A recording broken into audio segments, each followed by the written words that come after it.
പിന്നെ മറ്റേ ഷോർട്ട് വീഡിയോയിൽ ഫുള്ളായില്ല, അതുകൊണ്ടാണ് ഇന്ന് ഒന്നും കൂടി എടുത്തത്. പിന്നെ ഈ ഡ്രസ്സ് തന്നെ എല്ലാ വീഡിയോയിലും കാണുന്നുണ്ട്, ഇത് യൂണിഫോം ആണോ എന്നൊരു ചോദ്യമൊന്നും വേണ്ട കേട്ടോ. ഞാൻ ഈ ഡ്രസ്സ് ഇടുമ്പോൾ എനിക്ക് ഭയങ്കര കോൺഫിഡൻസ് ചെയ്യുന്നതുകൊണ്ട് അന്ന് മാത്രം വീഡിയോ എടുക്കുന്നതാണ്.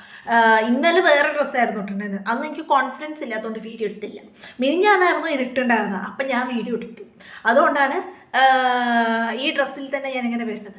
പിന്നെ ഞാൻ കഴിഞ്ഞ വീഡിയോയിൽ പറഞ്ഞു എനിക്ക് ഒരാളോട് അസൂയ തോന്നി എന്നൊക്കെ പറഞ്ഞു. അത് ആരോട് അറിയുമോ? എൻ്റെ റൂംമേറ്റിനോട് തന്നെ കേട്ടോ.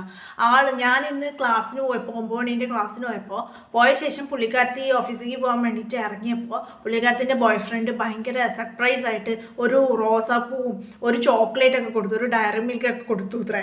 അത് കണ്ടപ്പോൾ നമുക്കാർക്കും തരാനില്ലല്ലോ എന്ന് പറഞ്ഞപ്പോൾ നമുക്ക് ഭയങ്കര സങ്കടം, ഭയങ്കര വിഷമം. പിന്നെ അത് അസൂയയായിട്ട് കൺവേർട്ട് ചെയ്തു. മാത്രമല്ല ഇന്ന് വന്നിട്ട് നാളെ ഹാപ്പി ന്യൂ ഇയർ ആണല്ലോ. അപ്പോൾ ഔട്ടിങ് കൊണ്ടുപോകാൻ വേണ്ടിയിട്ട് ആരുമില്ല. അങ്ങനെയൊക്കെ ആയതുകൊണ്ട് പുള്ളിക്കാരത്തി തന്നെയാണ് കൊണ്ടുപോവുകയും ചെയ്തു. അതോടുകൂടി എനിക്ക് ഭയങ്കര അസൂയ. ഈശ്വരാ, നമുക്ക് ആരുമില്ലല്ലോ എന്നുള്ളൊരു അസൂയ. അസൂയല്ല, ഒരു വിഷമം, ഒരു സങ്കടം, അത്രേ ഉള്ളൂ. ഓക്കെ, അന്ന് വിചാരിച്ചാൽ ആൾ വേണമെന്നൊന്നുമല്ല, ആർക്കെങ്കിലുമൊക്കെ ചോക്ലേറ്റ് തരണമെന്നൊക്കെ തോന്നിക്കേ തന്നോളൂ. കാരണം എനിക്ക് ചോക്ലേറ്റ് ഭയങ്കര ഇഷ്ടമാണ്. അതിന് നമ്മൾ ലവർ ഉണ്ടാവണോ അങ്ങനെയൊന്നും ആവശ്യമില്ലല്ലോ. ആർക്കായാലും നമുക്ക് ചോക്ലേറ്റ്, ആർക്കും വേണമെങ്കിൽ ചോക്ലേറ്റ് ഗിഫ്റ്റ് ചെയ്യാം. ഓക്കെ, ഇത്രയും കാര്യങ്ങളാണ് ഇന്ന് നടന്നത്. എനിക്ക് സ്പെഷ്യലായിട്ട് തോന്നിയ കാര്യങ്ങളൊക്കെ കേട്ടോ പറയാം. ഇന്ന് ചിലപ്പോൾ ഇത്തിരി കൂടി ഷോർട്സ് ഒക്കെ ഉണ്ടാവും. കാരണം ഇവിടെ തൊട്ടപ്പുറത്ത് അത് നമ്മുടെ റോഡ് വന്നിട്ട് ഈ ട്രിവാൻഡ്രത്തിൽ തന്നെ സിറ്റിയിൽ തന്നെ ഒരു ലിങ്ക് റോഡാണ്. ഇവിടെ ഇഷ്ടംപോലെ ഹോസ്റ്റൽസും നിറയെ ആൾക്കാർ താമസിക്കുന്നു, അങ്ങനെയൊക്കെയുള്ള ആൾക്കാരുണ്ട്.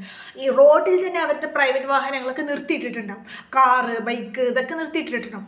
രാത്രിയാകുമ്പോൾ ഞങ്ങൾ നേരെ ഫ്രണ്ടിൽ ഒരു ലൈറ്റ് ഉണ്ട്, അതായത് സ്ട്രീറ്റ് ലൈറ്റ് ഉണ്ട്. ആ സ്ട്രീറ്റ് ലൈറ്റിൽ ആ സ്ട്രീറ്റ് ലൈറ്റിൻ്റെ വെളിച്ചത്തിൽ വന്നിട്ട് ഇവർ മദ്യപിക്കും രാത്രി, അങ്ങനെയൊക്കെ ചെയ്യും. ഈ പ്രധാനപ്പെട്ട ദിവസങ്ങളിലൊക്കെ ഇവർ ഭയങ്കര ആഘോഷവും കൂക്കിവിളിയും കാര്യങ്ങളൊക്കെ ആയിരിക്കും. മിക്കവാറും ഞാനിന്ന് ഉറങ്ങുമ്പോൾ ഒരു 12 മണി കഴിയാൻ ചാൻസ് ഉണ്ട്. അപ്പോൾ ഈ 12 മണി കഴിഞ്ഞിട്ട് എന്താ ബിസിനസ്, നമുക്ക് പുറത്ത് പോയി നോക്കാം. പുറത്ത് വാതിലൊന്നും നോക്കില്ല, കാരണം എനിക്ക് അതിൻ്റെ ധൈര്യമൊന്നും, എനിക്ക് അത്രയ്ക്ക് ധൈര്യമൊന്നുമില്ല. ഉള്ളിൽ കൂടെ നമുക്ക് നോക്കിയിട്ട് അവിടെ അകത്തുള്ള അവരുടെ കുലിസിതങ്ങളൊക്കെ നമുക്ക് നോക്കാം. മദ്യപിക്കുക തന്നെയാണ്, പാട്ട് പാടുക, ഡാൻസ് കളിക്കുക, അങ്ങനെയുള്ള കലാപരിപാടിയൊക്കെ തന്നെയാണ്. അവിടെ ഞങ്ങൾ സ്ഥിരമായിട്ട് അവിടെ വന്ന് ബഹളം ഉണ്ടാക്കുന്ന ആൾക്കാരെ എടുത്ത് വെച്ചാൽ ഒരു റെഡ് കാറിലുള്ളൊരു ആൾക്കാരാണ് അവിടെ സ്ഥിരമായിട്ട് അങ്ങനെ വഴക്കല്ല, അവർ മദ്യപിച്ച് ഡാൻസ് കളിച്ച് പാട്ട് പാടി അങ്ങനെയുള്ള കലാപരിപാടികളൊക്കെ ചെയ്യുന്നത്. ഞാൻ ഒരു പ്രാവശ്യം കണ്ടു, നല്ല രസമുണ്ടായിരുന്നു, കോമഡി ആയിരുന്നു. ഇന്ന് കാണുകയാണെങ്കിൽ കഴിച്ച്